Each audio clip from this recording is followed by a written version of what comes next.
நம்ம ஒரு dysfunctional family இல்லைன்னா டிஸ்ரெகுலேட்டட் ஃபேமிலிஸில் வளரும் பொழுது நம்மளோட லைஃப் வந்து கணிக்க முடியாததாகவும் நிறைய ட்விஸ்ட் அண்ட் டர்ன்ஸ் இருக்கிற மாதிரியும் ரொம்ப த்ரில்லிங்காக இருக்கிற மாதிரியும் இருக்கும். பொதுவாக டிஸ்ஃபங்க்ஷனல் ஃபேமிலிஸ் அப்படின்னா நம்ம என்ன நினச்சிக்கிறோன்னா சிங்கிள் பேரண்ட் இருப்பாங்க, இல்லை லைஃப்பில் ஏதாச்சும் அப்யூசிவான பேரண்ட் இருப்பாங்க, ஏதாச்சும் வித்தியாசமான அப்நார்மலான விஷயங்கள் இருக்கும்னு நம்ம நினச்சிக்கிறோம். ஆக்சுவலாக சொசைட்டியில் ரொம்ப மரியாதையாக இருக்கக்கூடிய நார்மலாக இருக்கக்கூடிய ஃபேமிலிஸ் கூட டிஸ்ஃபங்க்ஷனல் ஃபேமிலிஸ் தான். அதுக்கு நல்ல ஒரு உதாரணம் சொல்லணும் அப்படின்னா சம்சாரம் அது மின்சாரம் படத்தில் காட்டுவாங்கள்ல, அந்த ஃபேமிலி தான். நம்ம இன்றைக்கி அந்த ஃபேமிலி பற்றியும் அது மாதிரி இருக்கிற ஃபேமிலியில் வளரும்போது நம்ம ஃபேஸ் பண்ணுற பிரச்சனைகளை பற்றியும் பேசலாம். ஜஸ்ட் இது வந்து என்னோட கருத்து தான். ஹாய் வெல்வெட்டீஸ், நான் உங்கள் மானுஷா. இப்போது அந்த ஃபேமிலியில் ஒரு அப்பா இருப்பாங்க.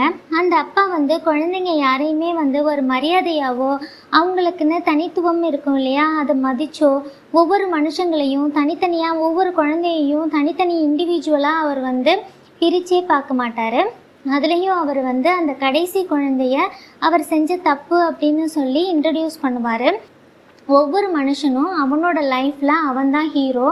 அது பேரண்ட்ஸ் பண்ண தப்பாக இருக்கலாம், இல்லை அவங்க வந்து தெரியாமல் அந்த குழந்தையை பெற்றிருக்கலாம், அது வந்து வேறு விஷயம். ஆனால் நம்மளோட லைஃப்பில் நம்ம தான் வந்து ஹீரோங்கும்போது நம்மள பேரண்ட்ஸ் வந்து இது மாதிரி சொன்னாங்கன்னா அது ரொம்ப ஹர்ட் ஆகும். அவர் வந்து நிறைய டைம் +2 எழுதி ஃபெயில் ஆகிருப்பார். அதாவது அவர் செஞ்சதையே திருப்பி திருப்பி பல முறைகள் பண்ணியிருப்பார்.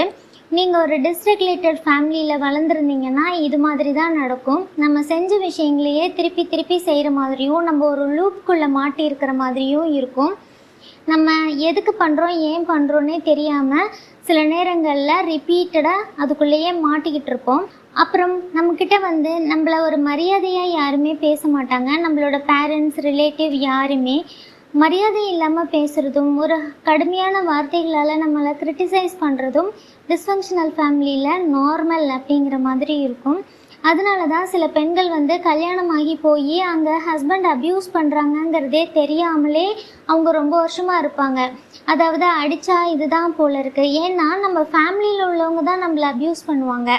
அவங்க தான் நம்மளை வந்து மோசமாக பேசியிருப்பாங்க, அடிச்சிருப்பாங்க, மரியாதை இல்லாமல் நடத்துவாங்க. நான் கூட ரொம்ப நாள் வரைக்கும் ஒரு ஃப்ரெண்டு கூட இருந்தேன். அந்த பொண்ணு வந்து என்னை ஒரு மரியாதையாகவே பேசாது, என்னை சைலண்டாக இருக்கும் திடீர்னு. ஆனால் நான் போய் கெஞ்சுவேன், ஏன் பேச மாட்டேறேன், நான் ஏதாவது தப்பு பண்ணிட்டேனா அப்படின்னு. ஏன்னா இது எனக்கு பழக்கம். என்னோடய ஃபேமிலியில் நான் அப்படி தான் இருந்தேன். அதனால் நான் என்ன நினச்சிக்குவேன்னா, நம்மளோட ஃபேமிலி ஃப்ரெண்ட்ஸு நமக்குன்னு வர்றவங்களா இருந்தால் நான் இப்படி தான் வந்து அவங்கக்கிட்ட நடந்துக்கணும் அப்படின்னு நினச்சிப்பேன். அதாவது என்கிட்ட நல்லா பேசுகிறவங்க மரியாதையாக பேசுகிறவங்கலாம் வெளியாட்கள் அப்படிங்கிற தாட் எனக்கு ரொம்ப வருஷமாக இருந்துச்சு. ஏன்னா நான் அது மாதிரி சூழ்நிலையில் தான் வளர்ந்தேன். அடுத்ததாக அதில் அம்மா கேரக்டருக்கு வரலாம். அம்மாவுக்கு வந்து முதல் பையன் வீட்டில் எப்படி வந்து பணம் கொடுக்குறாப்புல, அவங்களோட ஃபேமிலி எப்படி இருக்குது, அந்த பையனுக்கு நம்மளை பற்றி என்ன மாதிரியான எண்ணங்கள் இருக்குது, நம்மளை அந்த பையன் எப்படி நினைக்கிறாப்புல, சந்தோஷமாக இருக்கிறாங்களா அப்படிங்கிறது எதுவுமே அவங்களுக்கு தெரியாது. ரெண்டாவது பையனும் மருமகளும் சந்தோஷமாக இல்லைங்கிறது அவங்களுக்கு தெரியாது. புதுசாக கல்யாணமானவங்க ஹாப்பியாக இல்லைங்கிறதே அந்த அம்மாவுக்கு தெரியாது. அப்படி தெரிஞ்ச போதும் அவங்க வந்து அதுக்காக பெருசாக கவலைப்பட்டோ இல்லை அந்த பிரச்சனையை சரி பண்ணுறதுக்கோ அவங்க எந்த முயற்சியும் எடுக்க மாட்டாங்க. மூணாவதாக ஒரு பொண்ணு இருக்கும். அது ரொம்ப வருஷமாக ஒரு பையனை லவ் பண்ணியிருக்கோம். அதுவும் இந்த அம்மாவுக்கு தெரியாது. பொண்ணு பார்க்குற வரைக்கும் வந்திருப்பாங்க. கடைசி பையன்தான் +2 ஃபெயிலு. அதுவும் அவங்களுக்கு கவலை இல்லை. அந்த அம்மா அந்த வீட்டில் என்ன தான் பண்ணுறாங்க, பட்ஜெட் போட மாட்டாங்க. குடும்பத்தை வந்து நடத்துகிறதோ சமையல் பண்ணுறதோ வீட்டு வேலைக்கு கூட வந்து ஹெல்ப்பர் வந்துடுவாங்க. அவங்களோட ரோலே அம்மாங்கிறது தான். அம்மா அப்படின்னா 4 குழந்தைங்களையும் அவங்க வந்து அனுசரித்து அரவணைச்சி ஒருத்தருக்கு ஒருத்தர் நல்லது சொல்லி கொடுத்து எல்லாரும் ஒத்துமையாக இருக்கிற மாதிரி அவங்க வச்சுருக்கணும்.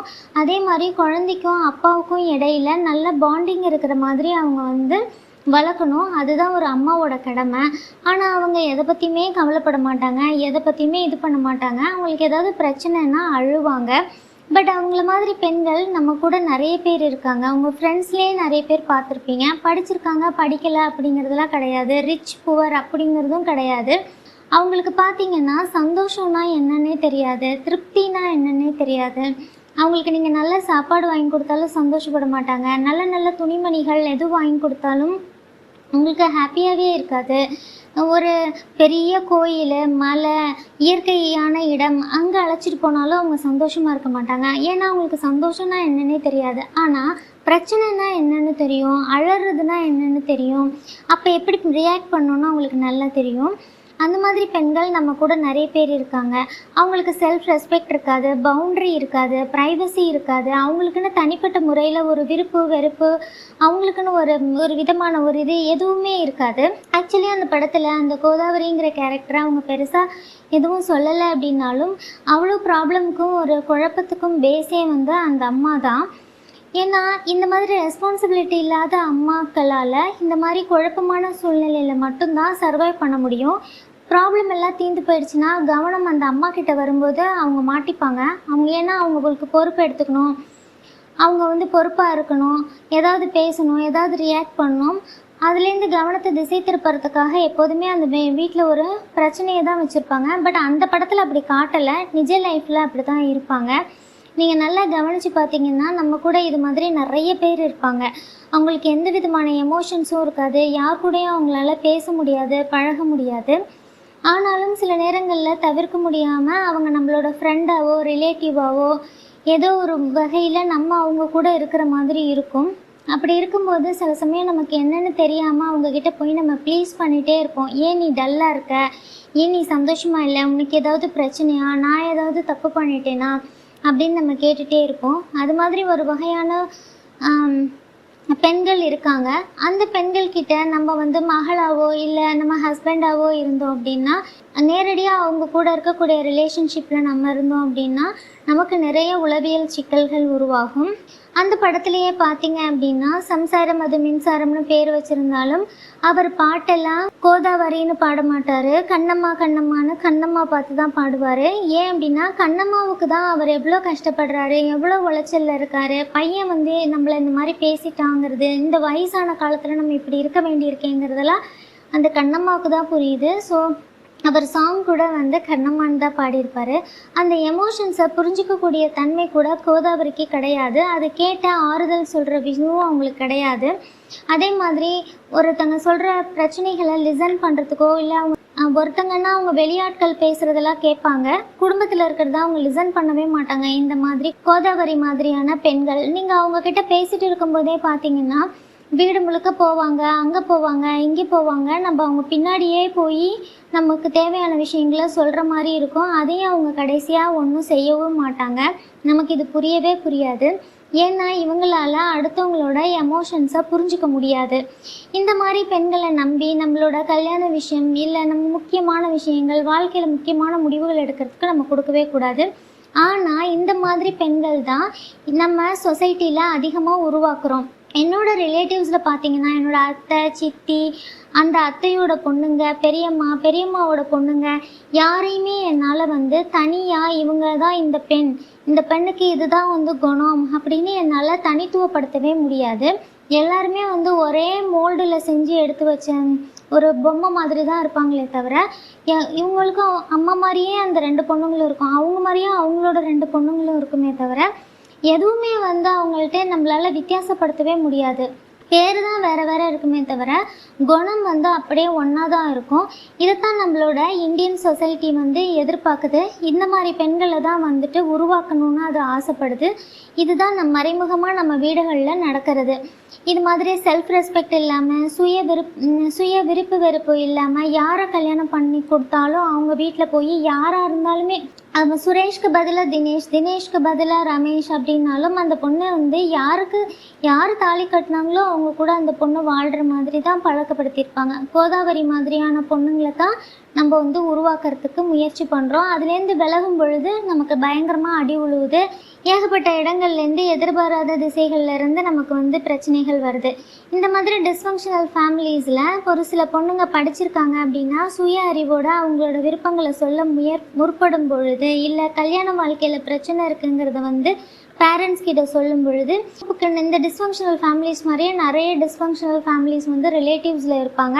அவங்க எல்லாருமா சேர்ந்து ஒட்டுக்கா அந்த பொண்ணுக்கு வந்துட்டு அட்வைஸ் பண்ணுவாங்க. இல்லைன்னா கோயில் குளத்துக்கு கூட்டிகிட்டு போய் அந்த பொண்ணுக்கு வச்சுருக்கிற பில்லி சூனியமெல்லாம் எடுத்து கோதாவரி மாதிரி உருவாக்குவாங்க. இதுதான் வந்து இந்தியன் டிஸ்ஃபங்க்ஷனல் ஃபேமிலிஸோட ஒரு மெத்தட். நம்மள நிறைய பேர் வந்து இப்படி தான் வாழ்ந்துட்டுருக்கோம். அதுலேருந்து நம்ம வந்து விலகி வாழணும்னு நினைக்கும்போது நம்மளால் வாழவே முடியாது. நம்மளோட பர்சனல் லைஃப்பை தியாகம் பண்ணுற மாதிரி இருக்கும். ஏதாவது ஒரு விஷயத்தில் நம்ம அடிபடுற மாதிரி இருக்கும். இது வந்து ஒரு பரம்பரையாக இது வந்து தொடர்ந்து போய்கிட்டே இருக்குது. அந்த வீட்டில் எந்த பாண்டிங்குமே கிடையாது. எதுக்காக அவங்களாம் சேர்ந்து இருக்காங்கன்னு நமக்கு தெரியாது. அதில் உமா வந்து எல்லாரோட ப்ராப்ளமையும் சால்வ் பண்ணிவிட்டு கடைசியாக வீட்டை விட்டு வெளியில் போயிடுவாங்க. அப்போ சில கொஷின்ஸ்லாம் கேட்பாங்க. அந்த கொஷின்ஸ் தான் வந்து கரெக்டானது. அதாவது என்கிட்ட பேசியிருக்கலாம்ல, எனக்கு பண்ணியிருக்கலாம்ல, நீங்கள் செஞ்சுருக்கலாம்லன்னு கேட்பாங்க இல்லையா? அதுதான் வந்து நியாயமாக நார்மலாக இருக்கிறது. பட் அந்த ஃபேமிலியில் இருக்கிறவங்க அதே மாதிரி வளர்ந்ததுனால அவங்க அப்படி இருக்காங்க. இது வந்து நல்ல ஃபேமிலி மாதிரியும் இது யதார்த்தமாக இருக்கிற மாதிரியும் விக்ரமன் படங்களில் காட்டுறதெல்லாம் ஆர்டிஃபிஷியலாக இருக்கிற மாதிரியும் நம்ம நினச்சிட்ருக்கோம்.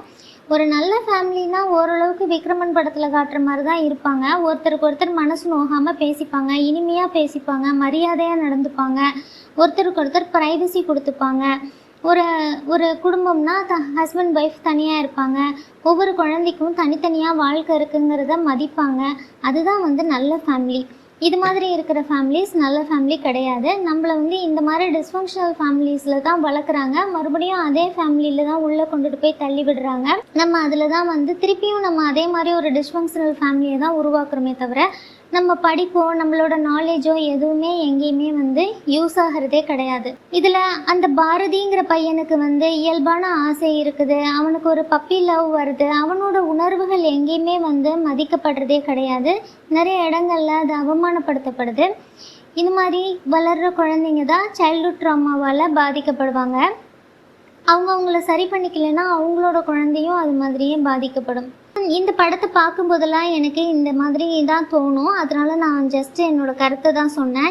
நீங்களும் வந்து இதை பற்றின கருத்துக்களை எனக்கு சொல்லலாம். இந்த ஒரு ஃபேமிலியில் என்னால் எந்த ஒரு கேரக்டராகவுமே இருக்க முடியாது.